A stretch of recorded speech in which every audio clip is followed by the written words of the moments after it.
আসসালামু আলাইকুম।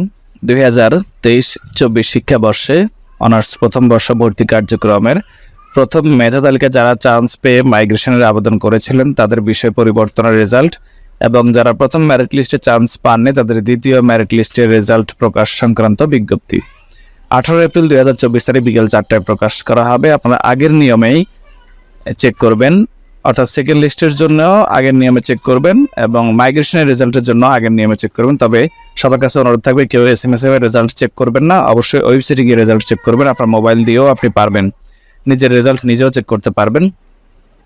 উল্লেখ্য যে দ্বিতীয় মেধা তালিকায় স্থানপ্রাপ্ত ভর্তিচ্ছু কোনো শিক্ষার্থী 22-23 শিক্ষাবর্ষে কোনো শিক্ষা কার্যক্রমে ভর্তি হয়ে থাকলে তাকে অবশ্যই 24 এপ্রিল 2024 তারিখের মধ্যে আগের ভর্তিটা বাতিল করতে হবে, না হলে দ্বৈত ভর্তির কারণে রেজিস্ট্রেশন বাতিল হয়ে যাবে।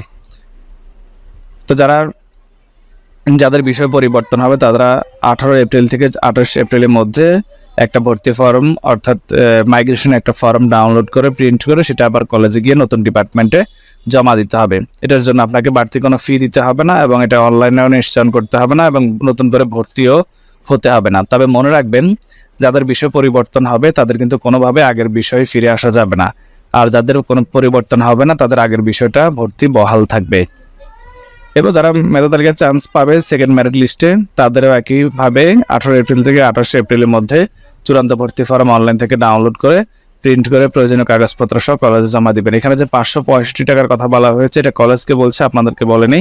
আপনারা কলেজের নির্ধারিত যে ফি রয়েছে সেই ফি দিয়েই ভর্তি হয়ে যাবেন। গুগলে গিয়ে সার্চ করবেন নিউ অ্যাডমিশন, আমি আপনাদের একটু দেখিয়ে দিচ্ছি। নিউ অ্যাডমিশন লিখে সার্চ করবেন। সার্চ করার পরে প্রথম যে website admission home national university, এটাতে ক্লিক করবেন। এটাতে ক্লিক করার পরে আপনার অ্যাডমিশন যে রোল এবং পিন নম্বর রয়েছে ওই দুটো জিনিসেরই প্রয়োজন হবে, অ্যাডমিশন রোল এবং পিন নম্বর, এই দুটো দিয়ে আপনাকে রেজাল্টটা চেক করতে হবে।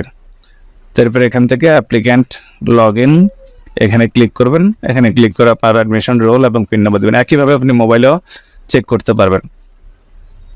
এখানে আপনার অ্যাডমিশন রোল এবং পিন নম্বর 6 ডিজিটের যে পিন নম্বর রয়েছে সেটা দিয়ে লগ ইনে ক্লিক করবেন। যদি আপনার সাবজেক্ট চেঞ্জ হয় তাহলে লেখা থাকবে কংগ্রেচুলেশনস ইউর অ্যাসাইন্ড, মানে প্রিভিয়াস সাবজেক্ট এটা এবং প্রেজেন্ট সাবজেক্ট এটা, এভাবে লেখা থাকবে এবং একটা সাবজেক্ট চেঞ্জ ফরম্যাট ডাউনলোডের অপশন থাকবে, PDF লিঙ্ক, সেখানে ক্লিক করে সেটা PDF ডাউনলোড করে নেবেন। আর যাদের পরিবর্তন হবে না তাদের আগের লেখাটাই থাকবে, কলেজ অ্যাপ্রুভড বা অর্থাৎ অ্যাডমিশন কলেজ অ্যাপ্রুভড এরকম লেখা থাকবে। আর যাদের সেকেন্ড মেরিট লিস্টের রেজাল্ট তাদেরকে এরকম কংগ্রেচুলেশন দিয়ে সাবজেক্টের নাম দেওয়া থাকবে যদি চান্স পান। যদি চান্স না পান তাহলে লেখা থাকবে আগের মতো you are not in the merit list. তাহলে আপনাদেরকে যে কাজটা করতে হবে, রিলিজ স্লিপে পরবর্তীতে 5 কলেজের জন্য আবেদন করতে হবে। সেটা মোটামুটি মে মাসের মাঝামাঝি সময় হবে। 5 কলেজের নাম দিয়ে আবার আবেদন করতে হবে। এছাড়া আর কোনো কাজ নেই আপনাদের যারা চান্স পাবেন না।